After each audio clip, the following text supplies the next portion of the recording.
What's happening, people? I'm here with the main man. It's the champ. Make sure you tune into Pep Talk UK, where it talks boxing and big up. Thank you, AJ. Pep Talk UK. Ladies and gents, for the fight fans locked in, for the football fans locked in, now it's time for some real talk on Pep Talk. Let's go! Oi oi! Welcome to the Pep Talk UK Sports Podcast, the podcast that talks the major boxing and football news from around the globe. Real points of view from a real panel. Hashtag real talk on Pep Talk. Please subscribe to Pep Talk UK on iTunes and YouTube. Don't forget to like, share and comment. Now I'm your host Frankie B, and I'm joined by two good guys. Firstly, I'd like to welcome back in the building is the Frenchman with more va-va-voom than Thierry Henry. It's the Pep Talk boy, Pascal. How you doing? Frankie B, merci beaucoup. I'm very well indeed. How are you? I'm doing well, but I just want to say to you, you need to check your email, because I got something special for you. Already? 50 million, yeah, DEONTAY Wilder. Yes, Joshua. Of course. That was very funny. But How can you accept the fight without even looking at the contract? Bollocks. Yeah, just said, if that 50 million is true, put it in an escrow account so that we can hold the money, But I mean, the good thing about this, Frankie B, is that they are obviously trying to build a mega fight. They are trying to break the record between Mayweather and Pacquiao, which I think they can do, Well, let's hope it happens, and let's hope it happens soon before we all lose interest. Now, Pascal, you want to shout out your social media real quick? Yes, of course. My social media is Pascal_Desad, Twitter and Instagram. Thank you for everybody following me, and I'll follow you back. Merci beaucoup. Oui, Pascal. Finally, I'd like to welcome back a man whose YouTube channel is always very insightful. It's Benji from Benji's Boxing. How you doing, brother? Hello all, very, very good, very, very happy to be here with yourself and Pascal. It's what evenings are made of, it's what evenings are lived for. Indeed, so quite a few videos up on the channel. How's that going? Well, we're doing all right, but actually, Frankie, I got a little bit of a bone to pick with you, because when you messaged me about doing this podcast and that, I said, we're not going to be talking about Wilder and AJ, are we? Because yes. And you said, no, Ben, no, we won't do it. Straight away, we're in there. And it's only because, I don't know, the whole situation, usually I pride myself in being sort of a calm, laid back sort of character, but it really has wound me up, especially on the old social media over the last couple of days. But I have to say, I do agree and I disagree with what Pascal just said.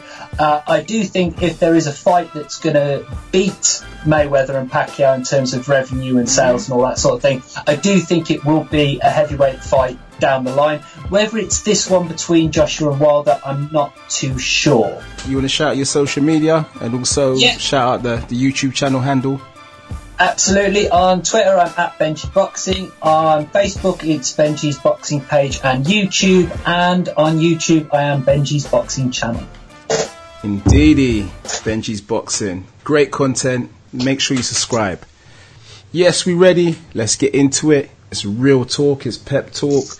So we start with the boxing once more. Now, David Haye and Tony Bellew, you're going to get at it at the O2. Now, Pascal, it's looking very tasty indeed, but it's a chance for one man to repeat, and it's a chance for the other man to try and implement revenge, mate. Absolutely. Look, I had the pleasure to meet both boxers in my life. They both, were very pleasant. The first fight was surprised everybody, except of course the Tony Bellew camp, who believed that he could win from the very start. Now I think the second fight would be an interesting fight, because in the first fight, David Haye had no respect, no regard for Tony Bellew as a as a human being, let alone as a boxer. And I think that his arrogance got the best of him. And and for some, they he was talking about big money fights with Joshua and he certainly was. Yep. Absolument, Frankie B. And rule number one in life, you should never underestimate anybody, but especially in boxing, when one punch can change the fight. And I think that David Haye also probably didn't give his body enough respect, because unfortunately it was his body that failed him. The fact that he was carrying injuries, and the arrogance of him going into a professional boxing fight and not, making sure that he was 100%, in fighting Tony Bellew, the array of excuses that we also got after the fight, caused a lot of dislike and unrest towards David Haye. But I think in this fight, particularly after recruiting Ismail Salas, I think that David Haye will start this fight in quite cagey. I think he will fight, try to box with, Tony Bellew. He will not try and knock him out. I think he will try to certainly impose his jab. Himself a little bit more this time. I can certainly see that, but also Bellew seems to have prepared himself very well. He's looking very slim, very trim. I think that he's taking this training camp very seriously. And I also expect Tony Bellew also, he's quite slick inside. He in the first fight he was able to evade the shots from David Haye quite well. Though David Haye was very obvious in his attacks, I think that the second time around Bellew will be aware of what David Haye brings to the ring, having known that's the first time. And I expect the fight to go the distance, or certainly to go late. Maybe not the distance, but certainly expect the fight to go late. I expect 8, 9, 10 rounds, and maybe, some kind of TKO or some kind of referee stopping the fight. I think that both men have got a lot to fight for. David Haye, for him, is his last outing. I think if he loses that, decider, isn't it? I believe it is. Yeah, I believe it is. I mean, there could potentially be a trilogy. There could be a third fight to decide the outcome. Yeah. It's possible, particularly if he goes to the scorecards and it's a split decision or majority decision of some sort. If there's a controversy, I can see a third fight being made. But if it's a decisive, victory, then I think that will be the end of it. And it'll be a much talked about rematch. But for me, I would. May sound better as of a hypocrite. The first time I had David Haye to knock out Tony Bellew, but I think that Tony Bellew has shown the resilience, and he's also been a boxer that has surprised, even excelled himself in terms of what he's achieved. So I certainly would edge Tony Bellew mentally because he's beaten him, and it will be up to if the fight goes towards the middle round. I'd like to see that if he goes past 5 or 6 rounds, then I can see Tony Bellew maybe winning it and nicking it. Yeah. Because obviously age will be catching up with David Haye, and he's susceptible to injuries, which could happen the longer the fight goes on. I probably think that's probably part of Bellew's game plan. Running down the stretch, taking to the late rounds, and hopefully he's probably thinking that David Haye's body will probably just cave in. And also, Frankie B, mentally, as a boxer, as a multimillionaire playboy looker like David Haye, do you want to be dragged into the deep waters as they call it, round 9, round 10, your braids are looking out of place, I'm not sure that David Haye wants that work anymore. Now, Benji, in terms of David Haye, this time round he's coming a lot leaner, trimmer. It looks like he's going for speed. It looks like he's preparing for 12 rounds. How do you see this one? Do you see David Haye doing a lot better than last time? Well, he's got to. He's absolutely got to. And I think it was a case last time that he underestimated Tony Bellew, and he overestimated his own ability at this age and at the weight he was at. I mean, he did look fantastic on the scales. I went to the weigh-in last time, and the physiques on both men were just poles apart. But fights aren't won on the scales. The fights aren't won on the scales. It's not a bodybuilding competition. It's not. But the interesting thing about it was I hadn't watched the fight for a long time, and I watched it back this morning, or at least up until David Haye's injury. Now, before watching it back, I was under the impression that Tony Bellew had evaded David Haye very well and hit him with the counter very cleanly, and that frustrated Haye. Absolutely. And so I was of the opinion, well, if the same David Haye comes, even completely injury free, with no injury happening in the fight, and the same Tony Bellew comes, then Bellew wins the fight. But watching it back this morning, it was actually very, very different to what I first thought. In the first round, Tony Bellew did counter Haye very well, but in rounds 2, 3, 4 and 5, Haye was definitely taking over the fight. And he was in control, yeah, and if you look at the scorecards, up until the injury, David Haye was leading on the cards. So this whole sort of idea that Tony Bellew sort of outfoxed, outboxed, outclassed David Haye before the injury, it's a little bit of a myth. And if Bellew's buying into that myth, well, that would be very silly. If his fans are certainly buying into that myth. But in my own personal opinion, it is that. It's a myth. It's actually not the story of the fight. So now I'm sort of thinking, well, even if David Haye on his worst night, it probably was his worst night last time, still turns up, but doesn't have an injury, then he could possibly win this. The other factor is, the first fight, when I was actually watching it, after the injury, I actually turned to Mrs. Boxing Channel and I said to her, we're in a ridiculous situation now because Haye can't win this. He can't knock out Bellew because his Achilles is gone. He can't generate power. Yeah. But Tony Bellew looked absolutely out of breath. He looked completely gassed and he didn't look like he had the power to finish the fight. Obviously, it got stopped in the 11th round. So I actually feel a little bit more confident now, saying that I think David Haye coming in a bit lighter, a bit more focused, and obviously injury free, and that is the big one. That's right. I really fancy him winning this fight. But again, I think the reason why this fight is so much harder to predict than maybe any other is because of all the variables, and we don't know whether David Haye is going to fall apart, literally fall apart physically within the first few rounds. Obviously, as boxing fans, we don't want a fight decided by injury. We want it decided by the boxers both being 100% and the best man wins. That's what we want. Someone, I did a live chat earlier on my channel about this, and someone actually commented saying that Bellew was the boxer and Haye was the brawler, and I said, well, I don't see it that way, because I've always seen David Haye as not a brawler. I've always seen him as a sharpshooter, a one-punch guy. Stuff. Yeah, exactly. Yeah. And so I think for Bellew to win this on points, he's actually got to do it by volume, by coming forward and throwing punches in bunches. If it's a chess match, personally, I'd pick David Haye as the sharpshooter to win a 12-round chess match against pretty much anyone.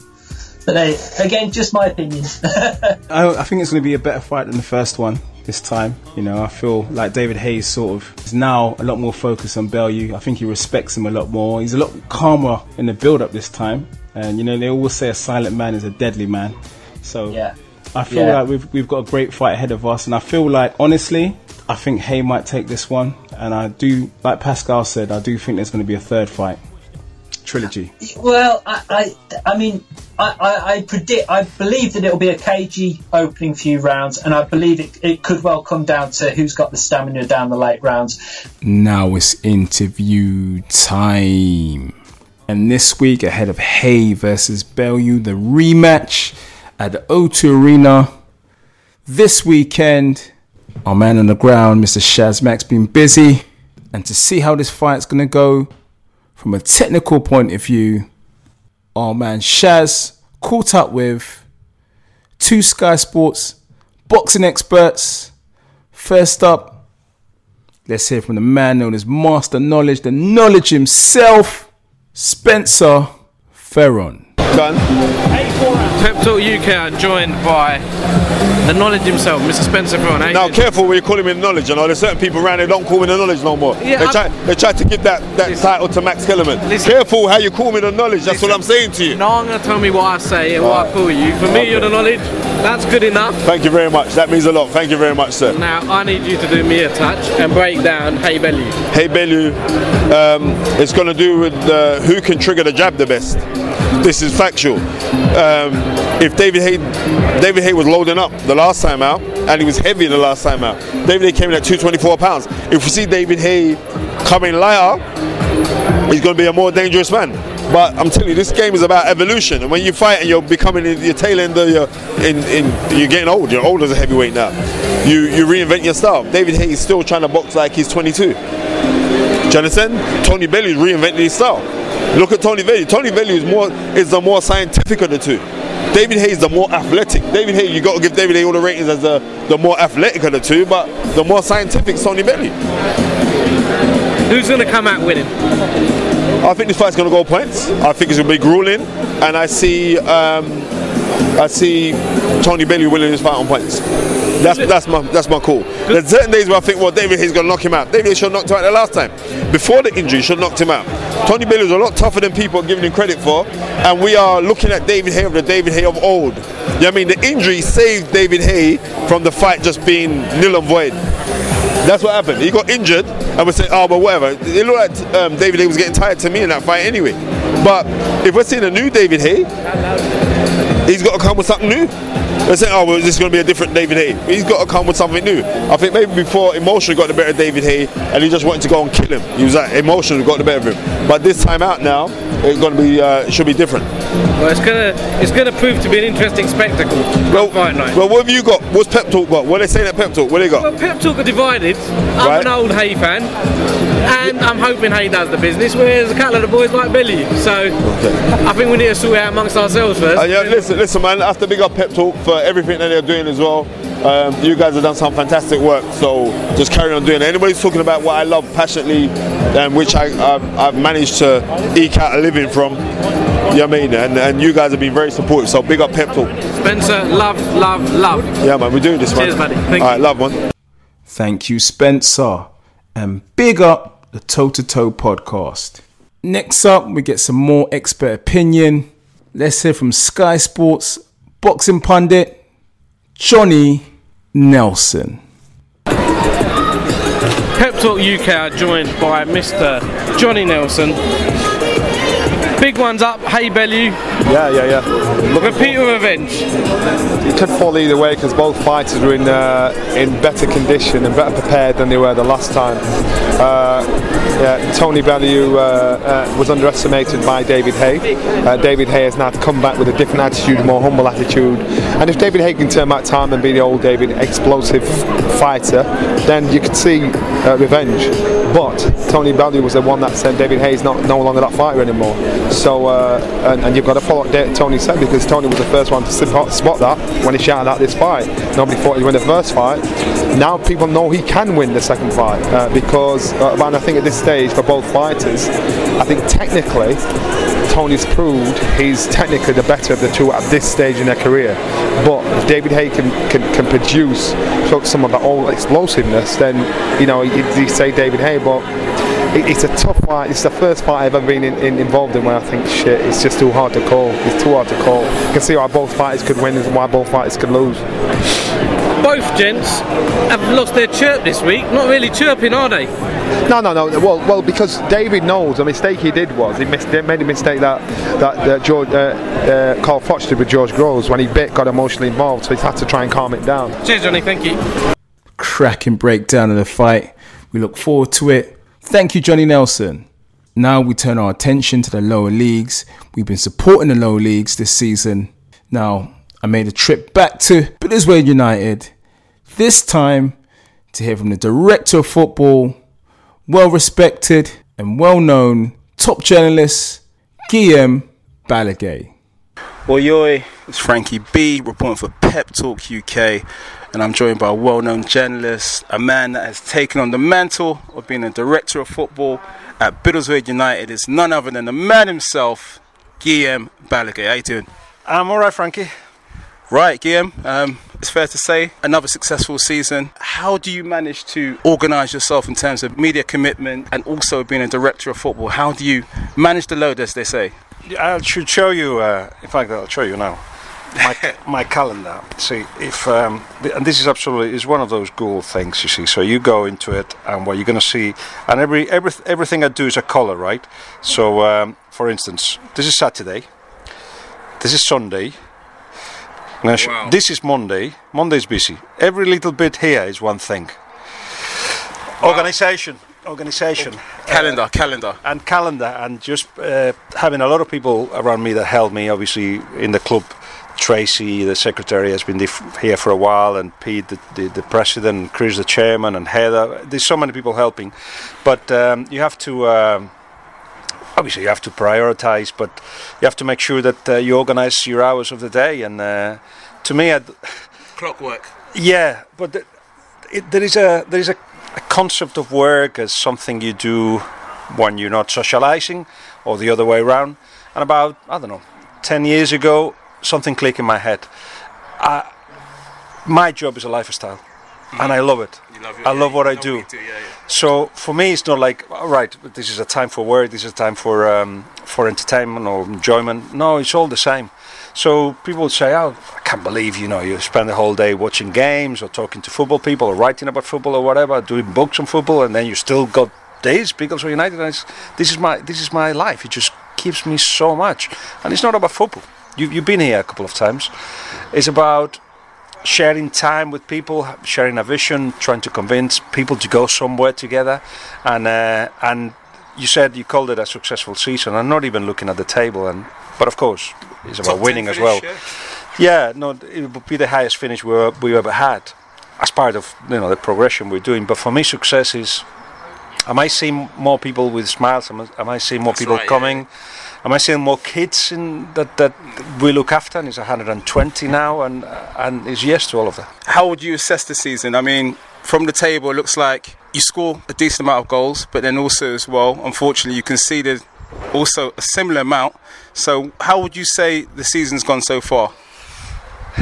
For the club, you have to look at the academy, you have to look at the first team. If you're talking just first team, I can see a progression in terms of how we play. If you came to see us 3 years ago, it was disjointed. Now there's more of a team effort. We never entered the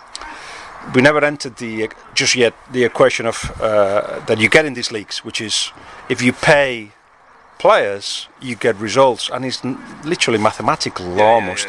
We don't want to go up that way. So we want more. We're going to finish 8th, but possibly. We want more. It's not good enough. But I can see that there's been enough put in there in terms of foundation, a style, a way of doing, a way for people to understand what we're trying to do. So players are coming knowing what they're going to have to train twice a week, that they're going to, the game starts on a Monday, doesn't start on a Saturday at 3 o'clock. There's all that has been put in place by the coaching staff. So, fine, can we now push on? Can we now just go at least 7 steps further, at least trying to be the last 2 months of the season competing for the league, and that's the aim next. Well, you mentioned the manager, and unfortunately the manager's announced his departure at the end of the season. Contingency plans in place for next season? Always. You just don't do anything without backup. Yeah, without backup. Basically, Christian Colas came over 3 years ago from Spain, pro license coach. That's the biggest badges that you can get, and he had experience in Finland and of course in Spain, both as a director of football and also as a coach. And it has been amazing what he's done for us. He's just put the standard so high in terms of the setup of the coaching, the setup of the senior side, including under 23s. There's a lot being done. And after 3 years, it's just normal that everybody needs a new message, new face. He himself needs to challenge as well and find. He's learned now from this league. He's now learned from the English culture. He's got to push on now and find another team higher up the divisions, because he's absolutely capable of doing that. But you sense things are coming. I speak to him constantly. And by February, March, we kind of reached the conclusion that it was time to move on. So by then it was like, okay, what kind of profile we're looking for, what kind of person we want, what kind of background does he have to have, can we find the perfect number 2 and the number 3 for the team, and it's all sorted. Well, that's sorted. What about, obviously we're talking about improving for next season. What about the playing staff actually on the field? In what departments do you think you need to maybe improve the squad? It's interesting because, of course, it won't be fully my decision. The new head coach will have to come in and assess the situation. I would say we've got 3/4 of the squad is already there. We just got to take advantage of the training hours that they put in, and then we just need to improve it with 5-6 new players that will push us on. There's no doubt we have recognised already the places to do so. and you will see as the pre-season progresses what kind of players we're going to bring in. There will be trials on the 22nd of June, so that will be the opportunity for anybody who wants to come in and show what they can do. But as I said, 3/4 of it is already in place. Well, Guillem, we'll be here next season. We'll be cheering on Middlesbrough United. It's always a pleasure to have you, Frankie. Cheers. Thank you, Guillem. Always a pleasure. What a cool dude. Right, finally, just something a little bit different for you. A little bit of music. The Pep Talk boys love their music. Let's hear from a man that made his mark on Channel U back in the day, which is now known as Channel AKA. This brother had bars for days. I'd like to welcome, let's hear from the man himself, Craze 24. Oi, oi. It's your boy Frankie B, reporting for Pep Talk UK, and I'm joined by a man that was one of the pioneers of Channel U, now known as Channel AKA. He's moving heavy out here. Joined with my guy, Craze 24. How you doing, geez? What's going on, big man? How are you, G? You alright? Bruv, I'm doing well, mate. It's I'm honoured to be in the company of someone that paved the way for a lot of the youth them right now. Salute. Manners and respect still. Blessed for acknowledging me, you know, the ones there, the work I put in. Real talk, man. Yeah. It's love. For those that don't know, now I know what you did, the projects that you used to do back in the day. What about some of the new guys out here? Can you kind of let them know about some of your past projects and what you did?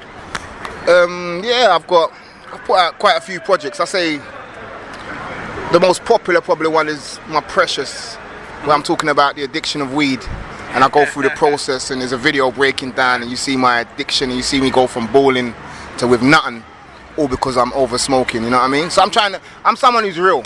I try and give the youngers or the people that's listening the real of what's going on. So I do gas, and I do get excited, because it's life, innit? Man's normal, man's human, but at the same time, I try and give you substance, the real narrative, you know what I mean? Real talk. So what was it like back in the day, being part of that whole wave, that first generation of the Channel U artists that blew up? Yeah, it was good, excellent. Because we was laying down the foundation. Like there was a generation before us, there was a few men before me like Mike GOC and the Rodney P's and them man there, which I pay homage to, you know.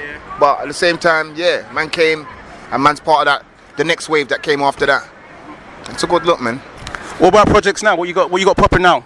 I've got a project called We Run the Roads I'm in the middle of filming a video now. Features my brother Big Ven. Look out for Big Ven. He's got a tune out right now called Aki Tree that I'm featured on as well. So if you go link up, you'll find that. I've got the remix for We Run the Roads featuring Styler G's, Cyclone, Dan Digger's Roadside G's. Wow. So that's coming a little while after. There's projects, man. I've got Grime tune with D Double, P Money, a few projects. Like this year's an active year. Trust me, I took a time out and I'm here and I'm not going nowhere until everyone knows me like how you know me, cause real talk. It's love. So are you trying to now integrate your sound with what's going on right now? Yeah, I've had to kind of get current. So, you know, hip-hop's changed, the music's changed. The bounce of the beat, everything's changed. So I've had to adjust myself so that when I'm coming out, man ain't thinking I'm Asian. I don't sound like a dinosaur right here. I sound like I'm active. Are you like trying to incorporate any of that mumble rap that Migos do? Nah, I'm not on no mumble thing. I talk with my mouth open like how you can hear me now. I'm talking, you know the ones that that's not my thing. I get it, because it's a wave thing. And then, man, and the more wave rappers, the drinky, smoky rap. But for me, you have to hear what I'm saying. Real talk. Right, it's only right. Craze 24, kind of lit right now, but can you set off a little 16 bars? Bruv, you just I know you got it, bruv. I mean, you was mad lyrical back in the day, bruv. What do you want, though? What do you want? Do you want some? Any pre-written anything? I'll give you, son. This is my young guards, soldiers that's caught up in street wars. Young girls moving like you're loose when you're worth more. It's time to get yourself together and recognize war guanas. Nobody's gonna live forever. I know it's fun hanging around in broken estates and screaming tug life while you're slightly begging for ratings and for your girls getting drunk, sneaking into them raves, acting like some big women flirting, looking for dates. But look around you and recognize all that's going on. Like, don't get caught up in the hype trying to be the man. Get handcuffed or locked down before you're 21. Your mother couldn't keep you controlled, your daddy gone. And I don't want to see you locked in a cell, in a courthouse, waiting for sentence or bail. Trust it's long when you're trapped all alone in a cell. It's them good times out with your friends and your girl. You need to step your game up. Don't be a follower when you was born a leader. Only waste your future. I know you want to get bigger, make major paper, be an actor, model or an entertainer. You know, my guy. Them lyrics, Craze. We'll be supporting your projects moving forward, and all the best, man. Love. You know the ones there. We've got your back, same way, sir. One hand wash the other. That's how we grow. My G. Thank you. If you know about hip hop, you know about UK music on the urban scene, you know about Craze. Large up, brother. Right now it's football time. And once again, we talk the Premier League. We give predictions on some of the big games that's happening. Now, the first game that we'll be looking at and trying to predict is Chelsea versus Liverpool at the Bridge. Now, Pascal, it's going to take a miracle for Chelsea to get in that Champions League 4th spot. Spurs are 5 points ahead of them. But nevertheless, Chelsea can start to put a bit of pressure if they get the victory. Well, you know, they've been putting a string of results together, you know. But, you know, the Spurs themselves, you know, the recent win against Watford was very scrappy. And I think that, you know, the players are losing momentum. They're losing the will to, you know, to push on. I think that they believe they've done enough, you know, to secure the 4th spot. Whereas Chelsea are seemingly trying to put results out of nowhere, and they're showing some good resilience, you know. So it will be an interesting game, because even for Liverpool, depending on what result, you know, happens, and whether they can certainly qualify and make their way through the Champions League. I think by the time this pod comes out, we will find out for sure. You know, this may have an effect on the game, you know, Frankie B. So we will have to see what kind of Liverpool turns up. You know, they've had a difficult game against Stoke.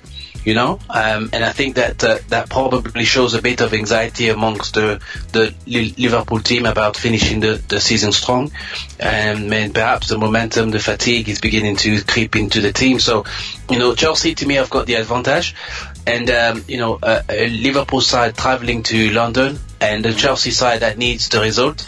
And to be honest with you, if you look at the fixture, it's a difficult week for Liverpool, and I think Chelsea the advantage of that game, and I think that it will not be a high scoring game, because I think Chelsea will probably be very wary of Liverpool's attack. You know, they have the best attack in Europe, one of the best attack in Europe, and the plan would be to contain Mohamed Salah.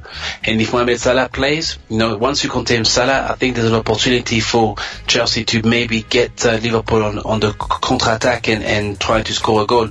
But I certainly see, you know, a game that will probably have no more than 2-3 goals in it. I don't see it to be a goal fest. I think that Liverpool has secured their Champions League qualification stages, and it's now up to, you know, Chelsea and Spurs to fight it out between the two of them. So I could see 2 results. I've got a draw in my mind between the two teams, a score draw, maybe a 1-1 draw, or Chelsea to win 2-1 and to round out the result. You know, that's certainly what I can see. Yeah, I definitely see Chelsea winning this game. I just think Liverpool, the midweek exertions in the Champions League is really going to tell. I think the players are going to come back tired. They've had a long season, they've played a lot of games. Their Champions League qualification is more or less guaranteed, so really there isn't really much they can play for. They can't really get second. Man United have got good distance there, so definitely I think Chelsea are hoping to get into the Champions League and take that 4th spot of Spurs by going through the back door. If they win their 3 games and Spurs slip up, and you know Spurs, they're likely to slip up, literally, you know. Spurs do kind of bottle things. So Chelsea will be well motivated. I'm sure Conte would like to finish on a high. Chelsea will win this game, and I think the pressure will be all on Spurs. I'm seeing potentially a 2-0 victory at the Bridge for Chelsea. Yes, of course. I mean, Frankie, in terms of, I mean, for Liverpool, I mean, if you look at the table as of today, you know, Manchester City are of course champions, but Manchester United are on 77 points, Liverpool on 72, Spurs on 71, and Chelsea on 66 points. So, you know, it's 5 points is a very big point to claw back, but we know that Spurs 3 games left. Yep. With 3 games left, but you know, we've seen stranger things, you know, and Spurs will have to maintain concentration to the very end. I feel Liverpool could do an Arsenal more or less against Man United, fielded a team of youngsters. You know, I feel like Liverpool probably do a similar thing.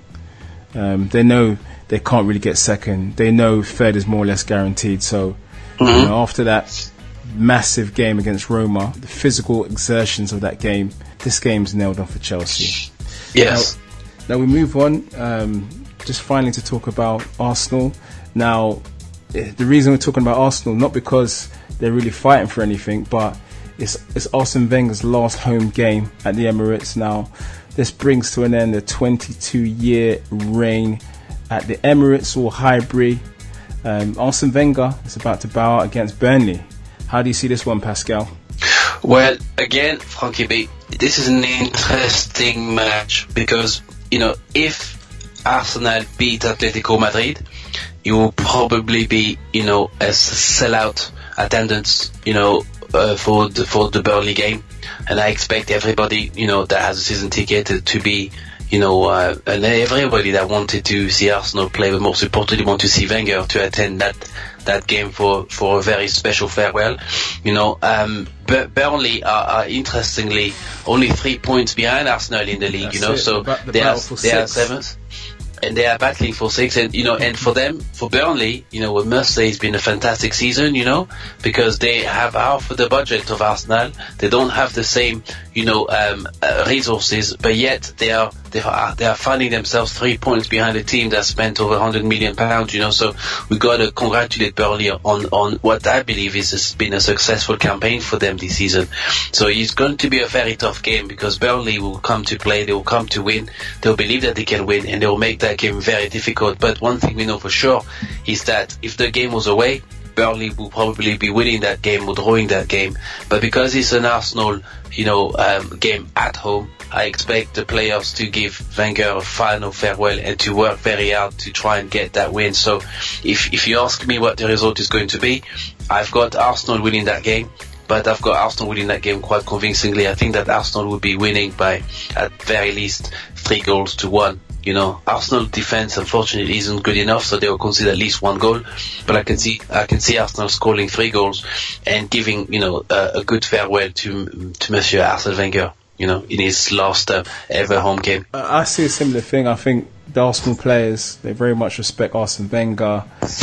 He's more or less part of the furniture at the Emirates or Highbury, and I think they want to put in a good show for him, and hopefully they will, because he deserves that. Burnley, however, they want to finish the highest league position, so they're going to be battling. And Burnley are a very organised team, mate. They don't concede many goals. They're pretty solid, and they know how to manage games. So it will be a tense affair, but I do believe the Arsenal players will come through. And like I said, I think the fans are going to get behind the team, because ever since Wenger announced his departure, the fans have got right behind the team. The atmosphere has been a lot better. The stadiums have been fuller. The support is there.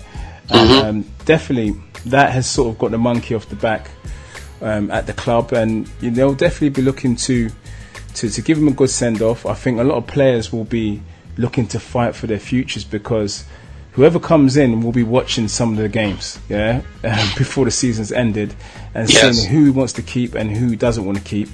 I feel the youngsters against Man United, they did themselves a world of good. I mean, especially Maitland-Niles, he was excellent. He was excellent in midfield. He's a great player. You know, even Real Madrid were interested in him. He's a very good player. There you go. Because I remember he went on loan to Ipswich, and Mick McCarthy said, Maitland-Niles is a great talent. He said that quite a few years back. Like I said, hopefully with Arsenal they can return to the summit of the Premier League and compete against some of the bigger teams, because that fall from grace has been it's been quite dramatic. The fans have been unhappy. The players, their form has been shocking. So hopefully Arsenal, we all want to see Arsenal do well. Even other supporters of other clubs want Arsenal back. They want them Arsenal back and challenging. So let's give Arsenal and Wenger a good send-off, and hopefully that can raise spirits for a brighter day next season. That's our time. I'd like to thank Pascal and Benji. Join us again next week for another Pep Talk UK podcast. Don't forget to hit the subscribe button and leave your comments in the box below. Thank you. Pep Talk.